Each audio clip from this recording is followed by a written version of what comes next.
আপনার পাবলিক পরিসরে আসেন, ডাকসুতে আসেন, কথা বলেন, শিক্ষার্থীদের মুখোমুখি হন, শিক্ষার্থীদের কাছে আপনাদের যে অপিনিয়ন সেটা দেন, ডিবেট হোক।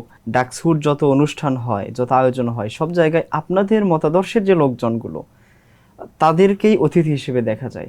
এটা কতটা যৌক্তিক? না, আমরা সবাইকে দাওয়াত দিই। এখন কেউ যদি না আসে, তার ব্যস্ততা দেখায়, শিক্ষার্থীদের মুখোমুখি যদি কেউ হতে না চায়, তাহলে দায়টা কি ডাকসুর নাকি হচ্ছে ওনাদের? তো এটা তো ওনাদেরকে কোয়েশ্চেন করা দরকার। ডাকসুর এটা তো সবার প্ল্যাটফর্ম।